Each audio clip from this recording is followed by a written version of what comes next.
Hi and welcome to 2023 here at Dean Park. Lots of progress over the Christmas period and into the new year, and this includes I embark on a major upgrade to the interior details in the office at the Signal and Telecommunications Centre. Santa visits Dean Park with its all-new Bachmann Class 37 in intercity mainline livery. I'll take a closer look at this latest tractor to be added to my collection. Work continues at the West End incline with a new tunnel portal. I've added some more people to the layout from the fine scale figures range. And finally, as a result of feedback received in my last video, I make upgrades to the signalling at the new scenic section. Hope you enjoy watching the update, and if you have any questions or indeed any locos that you'd like to see running on my videos in future, please get in touch by posting those in the comment section below. In the meantime, enjoy the video.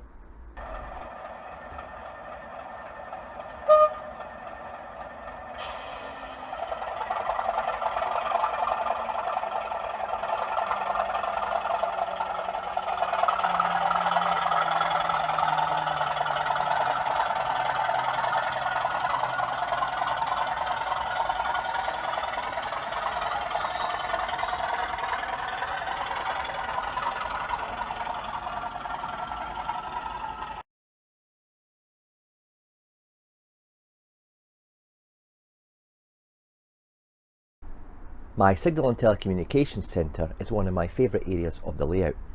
Not only does it provide an interesting scenic break, but it's something that's not often modelled on people's layouts. On the site itself, we've got a track test area to the right, we've got the stores, which is the right hand building, and we've got the main office.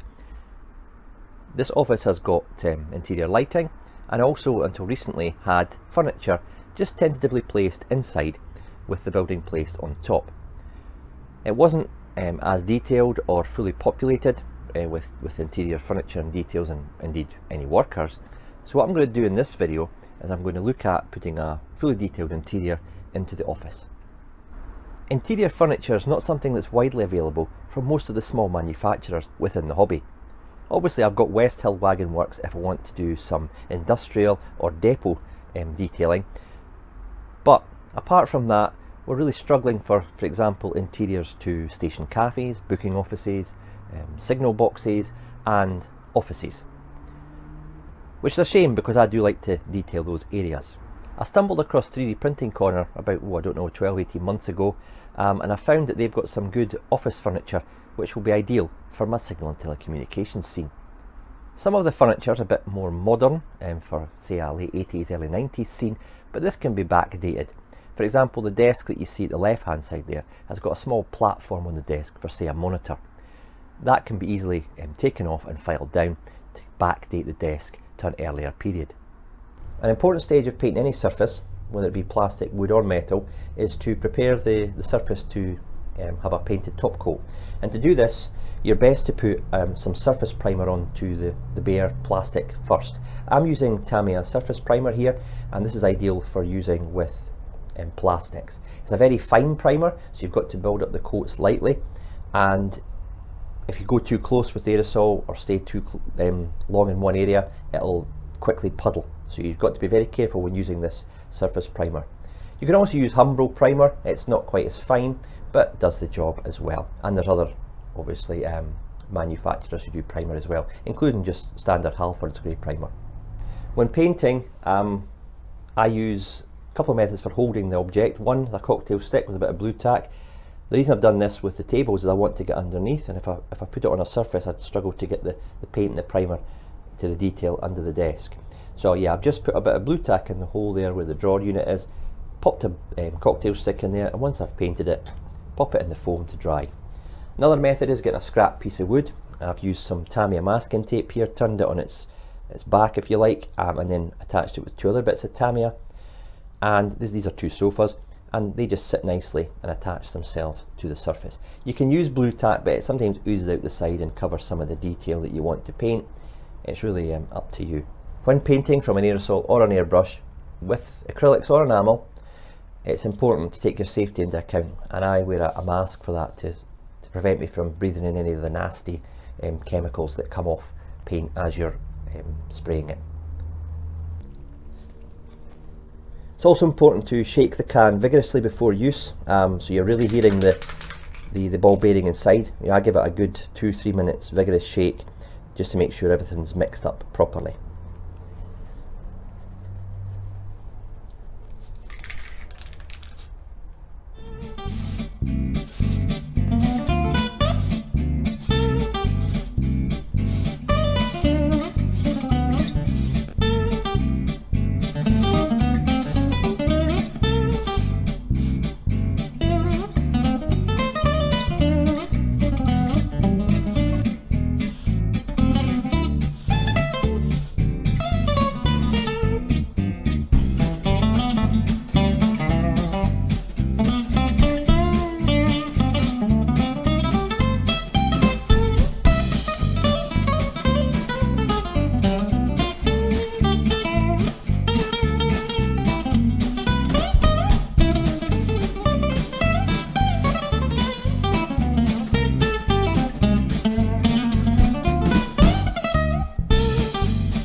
What I've got here is a floor plan or a footprint for the Signal and Telecommunications office.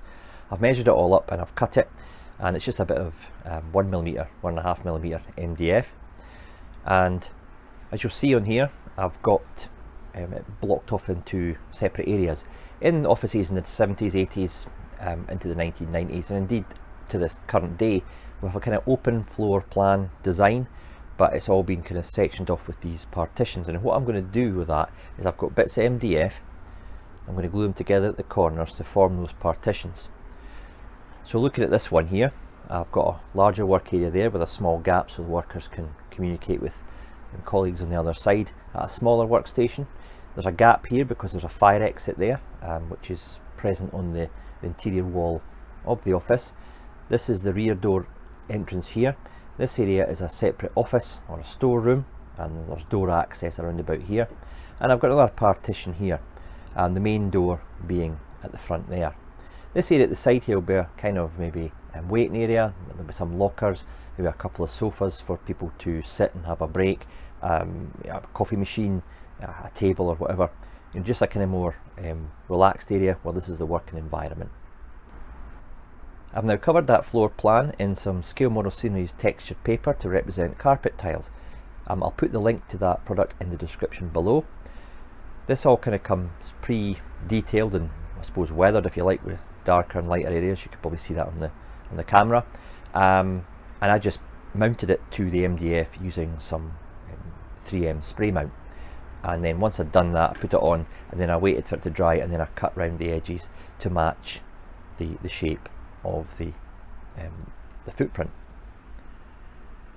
This pack comes in various colours from Scale Model Scenery. I've gone for a darker kind of generic-y officey grey. I didn't want something too fiery. There's a kind of orange and there's a kind of purple colour in the pack, and a navy blue I think as well, but I've chosen the grey for this case.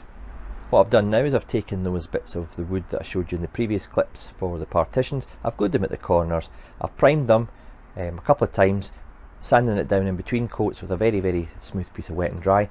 MDF has got a slight texture to it, so between coats you just want to maybe rub it back a little bit, build up the primer coats before adding the paint, and it gives a better quality finish.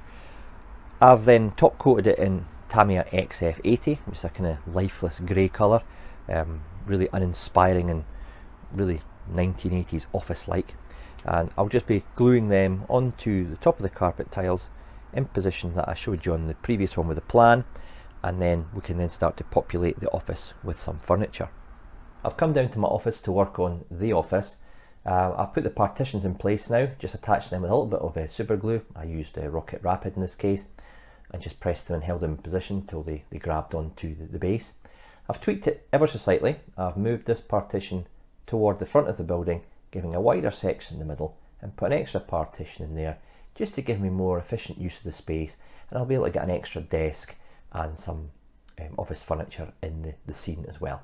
As you can see at the back there's some partly painted office furniture that will be populating the area, and I'll move on to that in the next clips. I'm using a range of manufacturers for populating the office with detail. First off, I've got these West Hill Wagon Works small filing cabinets.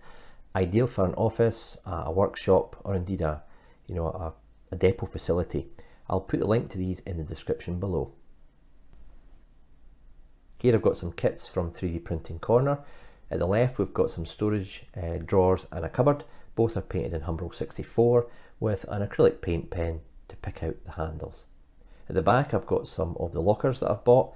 If you look at the ones on the screen now, I've tried to represent that with a deck green colour from Humbrol, and I've picked out as the details with the silver paint pen. I actually think that's the same lockers that's in the picture that are 3D printed. Well, if not, they're pretty close. The chairs at the front, back in the 1980s you didn't have these massive ergonomically designed chairs with lumbar support and all these adjustments. You basically had a tubular frame with a thinly padded seat and a backrest. If you were lucky, you got a little bit of adjustment with the backrest. I'm going to use these at the desks, which I'll show you in the next clip. At the right hand side you've got a storage shelf unit or a bookcase, and these representations of files, and you could paint them whatever you like. I've got some red ring binders, some white stacks of paper, some grey and brown leather bound books.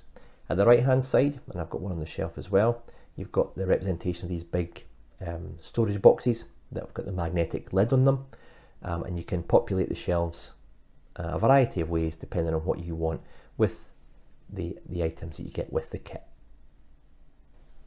These desks are the same as the ones I showed you at the beginning of the video. I've just painted them up in a red brown from Tamiya, and I've used a neutral grey to pick out any of the metal framed parts on the table itself. And again, as I've done with my previous ones, it's an acrylic paint pen to pick out the handles. Quite pleased how these have turned out. I've backdated some of them to remove some of the more modern detail, but in the case of the larger desks I've left this suspended hard drive tower, if you like, for the computer to go in, because it was part of the moulding for the legs, and if I started to trim it I might have broken the fragile legs. So I've just painted them up. It could be used as a storage area for paper. I've painted up a couple of sofas in a generic kind of fabricy brown colour, and these will go in the corner of the office, maybe a small rest area with a vending machine, a coffee table, a coffee machine, just so the workers can come in from outside doing their training, or indeed the office staff to have their break. These items are from the Faller Office Furniture Accessory Kit. I did have these in the office previously actually, but they were just loosely placed before I did this upgrade project. This time I've painted them. I've got obviously the hat and the coat stand, small tables there. I've trimmed those legs down on that one to act as a coffee table to sit beside the sofas that I've just shown you, and I've got an architect's or a draftsman drawing board there. Masked it off, well, I painted it in grey first off, masked it off in Tamiya masking tape and painted the white board, and then picked out all the details with silver. I'm going to include this in the office because I'm wanting to give the impression that maybe the facility is designing or redesigning some track formations, and you need a draftsman to help draw these up. There will be some computers in the office which I'll show you in the next clip, but remember this is still the 1980s. A lot of it was done by hand using a large bit of paper and some pencils. Being the 1980s, desktop computers started to become more commonplace within the office environment. These, believe it or not, for those of you who are probably under the age of 30, these were cutting edge machines back in the 1980s. And the item at the left is a printer. There'd probably only be one in the office that you had to get up and walk to. And I've painted them in the kind of colours of the day, the kind of horrible kind of beigey cream, and a very kind of uninspiring grey colour. These will go at the desks within the office, and I'll also have some typewriters that I can put there as well, because not every desk was jam-packed with the technology that you'll find in an office today.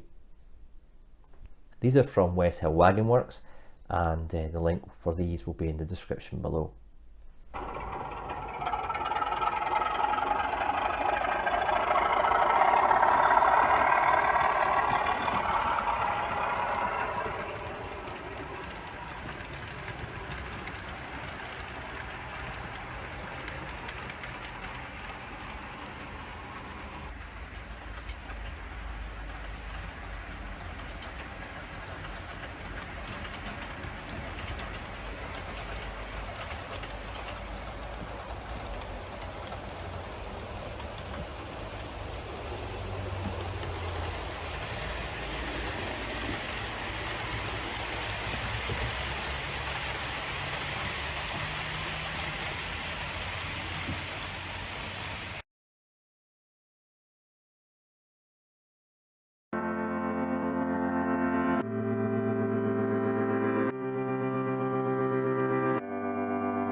Just before I finish the scene and give you a guided tour of the office, I'm going to add some documents, literature and basically bits of work onto the desks of the office staff and also the draftsman board here.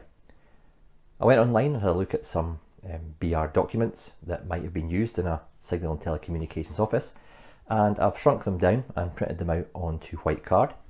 You might be able to see some of the cutouts there.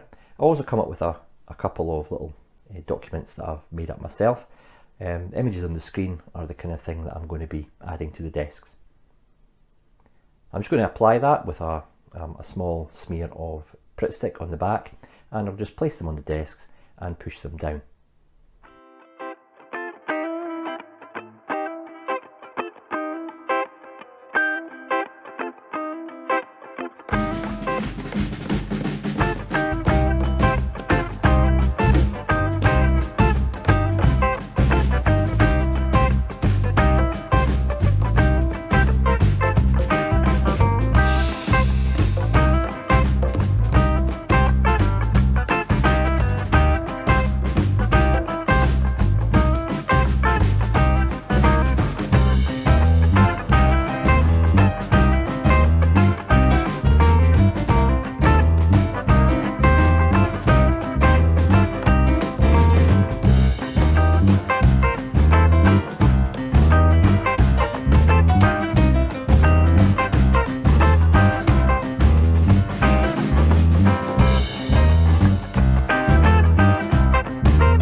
Well, that's the office now fully populated and detailed, and it's time to put it back inside the Signal and Telecommunications building. But before I do, I'll give you a quick tour of each aspect of the office.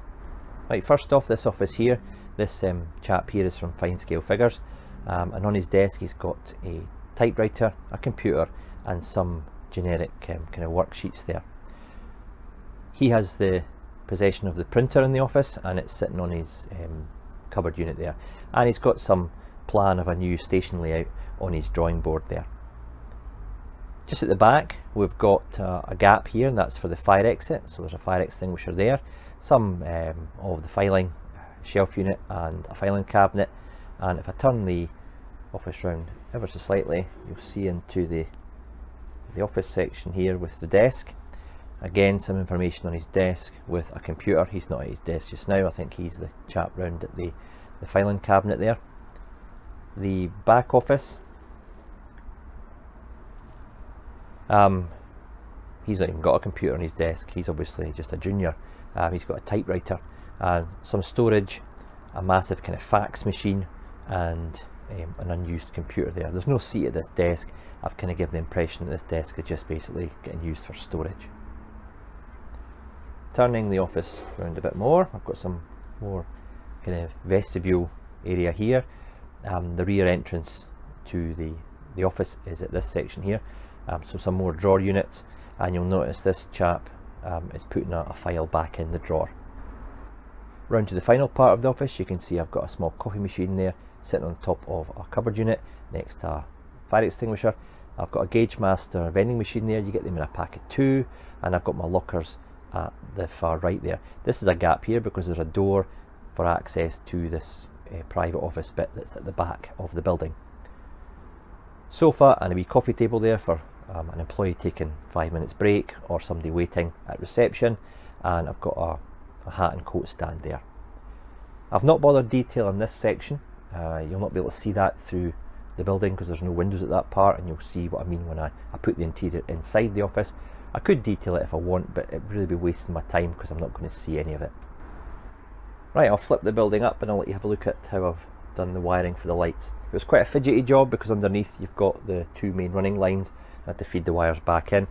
Originally I had a single light coming into the office section itself, there's a small hole there, and just kind of dangled. It was on enamelled wire, which you can kind of bend and manipulate to suit. We've got the 4 wires coming in there, they're wired in parallel, so if one goes off the other one will stay on, and there's 2 resistors just below the baseboard level, and they are fed through a small gap in at the top of the partition wall there, and because they're enamelled wires, as I said, you can kind of manipulate them a little bit, and they're almost, you know, attach themselves to the top of the roof there without me using any glue. To get them a slight yellowy tinge, I've just literally taken a waft of some Tamiya X24, and that's clear yellow, and it's often used for modelers of radio controlled cars for their, you know, their headlights and indicators. You get an orange one as well, and literally just taking the thinnest wipe on a brush on the LEDs just to take the bright whiteness off it and make it look a little bit more like a 1980s kind of fluorescent tube lit office. So that just goes back down like so, and hopefully you get a sense of the kind of yellowy tinge to the lighting.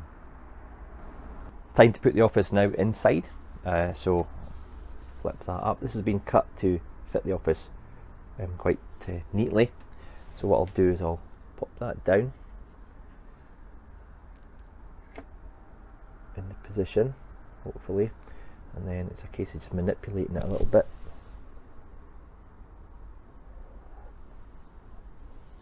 There we go, all done. Hopefully from this angle it'll afford you a better view inside the office, some of the workers there, the partitions, the storage, and a little glimpse of the all-important vending machine through the right hand side window there at the main entrance door.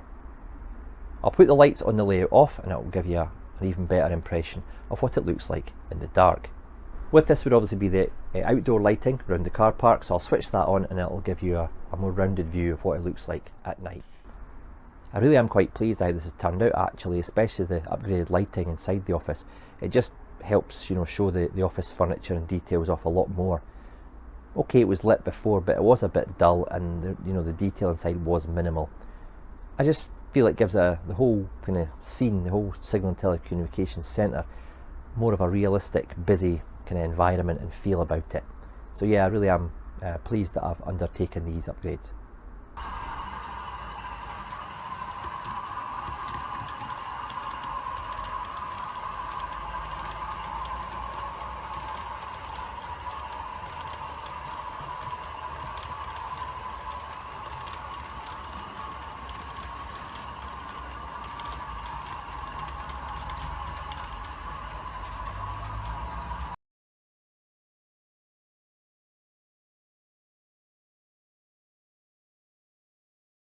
Bachmann announced the all-new Class 37 back in summer 2022 and immediately set about releasing new models.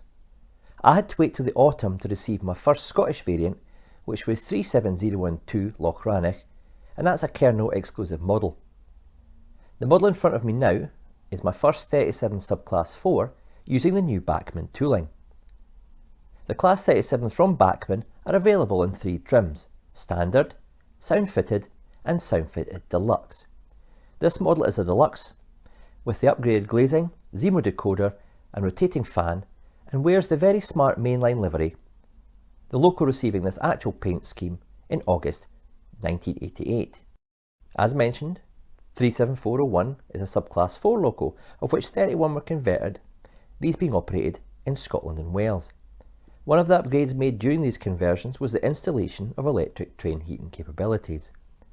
Wearing the name Mary Queen of Scots, which it received in November 1985 at Linlithgow of all places, it worked services around Scotland before being transferred to Cardiff Canton on St George's Day of 1989. This model depicts the loco in later form, with cab-to-shore nose aerials being fitted. As a refurbished 37, the radiator roof fan cuts in and out as required to mimic the real loco, which was fitted with thermostatic fans.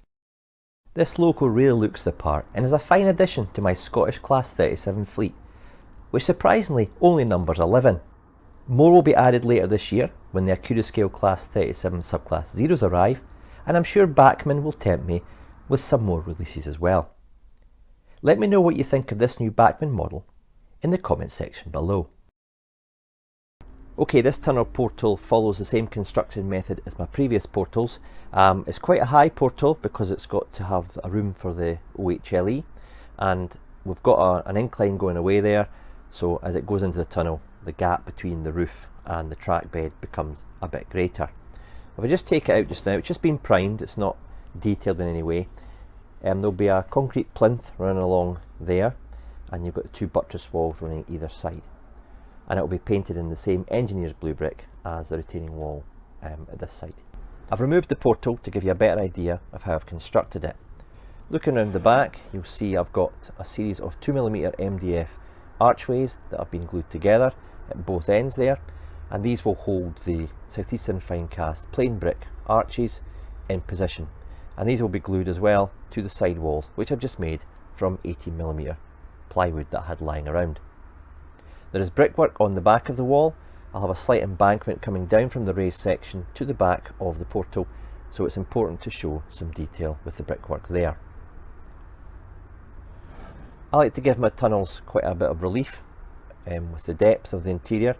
This is so when I'm looking into it, especially for filming, I'm not seeing any of the bare work under the baseboard. It looks more realistic with the internal brickwork. I'll be painting it in engineer's blue brick to match the rest of the retaining wall, and I will be doing a tutorial on that. Some people asked for one regarding the Great Wall.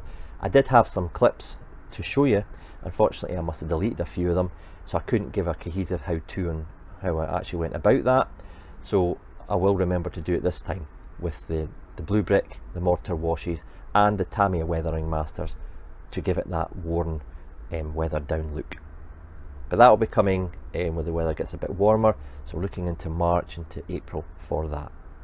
Before I finish this feature, I'll give you a wee sneaky peek of the mock-up for the wall at the other side of the portal, and it's a stepped design, and the sections are the same size as the sections in between the buttress walls on this part of the wall as well, so it's obviously going to match in. It'll be the same height at both sides. You'll have an embankment coming down here and kind of gradually finishing off behind this wall before it turns direction and becomes an embankment in the opposite direction going along here and around the curve. I'm still experimenting with sizes and proportions for this, but that's the kind of thought process that I've got just now.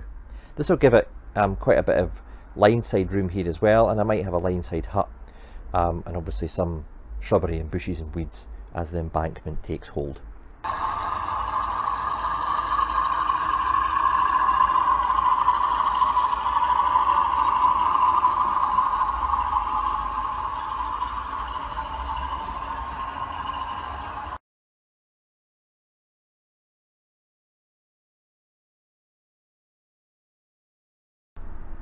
As I mentioned at the top of my video, I've been adding some more people to the layout, and these are from Fine Scale Figures. The two chaps you saw in the office earlier, and I've added a couple to the platform, along with these four guys on the screen. Either side we've got two gents with their cameras, and a young chap in the middle there, just taking a wee maybe a holiday snap or some photo of his favourite loco coming through. Back in the era that I model, enthusiasts and photographers gathering on platforms is far more common than it is now, and I do like to add photographers at certain parts of the layout. These photographers won't necessarily end up on a platform, Maybe they'll be poised on a bridge or looking over a retaining wall, or maybe at the depot car park with permission, getting some snaps of the locos on shed. The chap at the front, the graffiti artist there, he'll be going in the raised section next to my signal and telecommunications area that I've got the graffiti on the back of my new retaining wall, and he'll be up to no good there. So as I say, these are from fine scale figures. They've got a good selection from different eras and different areas, so you might want to check them out. I'll put the website in the description below.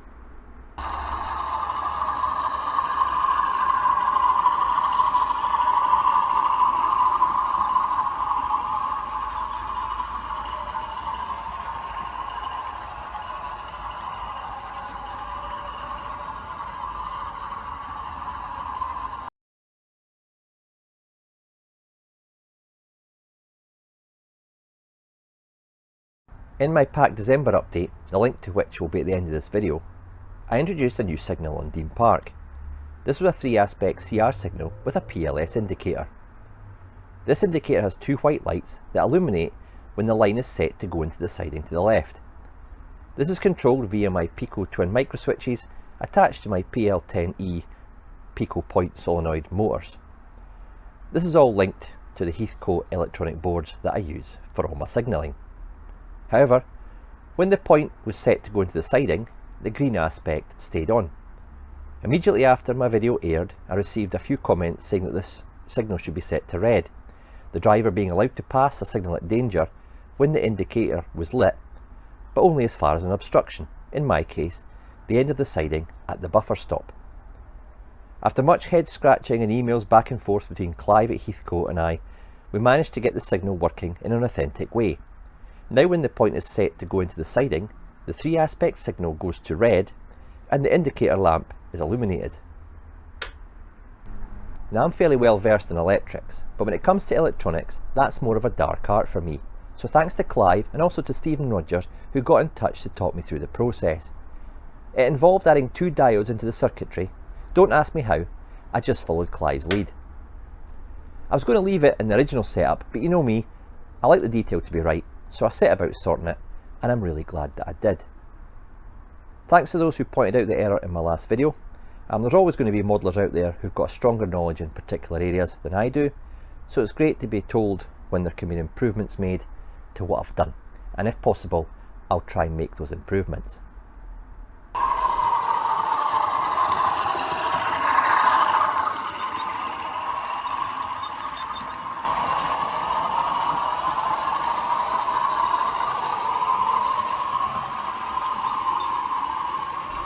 Well, that's it for the January update. I hope you've enjoyed watching. If you have any comments or questions on what you've seen, please post those in the comment section below, and I'll look to get back to you as soon as I can. In the next month, I hope to really push on with the work at the west end of the layout, and in particular the retaining wall that I touched on in this video. Progress has been hampered in this area due to the cold weather. I'm not able to get into the shed to paint the wall, and really sometimes it's been pretty chilly up the loft. I've taken on some other modelling tasks downstairs, so hopefully we'll get a better spell of weather and I'll be able to push on with that area, and indeed some more work with the scenic area at the west end. I'm not one to rush things, so when the opportunity arises I'll be back up here working as hard as I can. In the meantime, thanks for watching, stay safe, and cheers for now.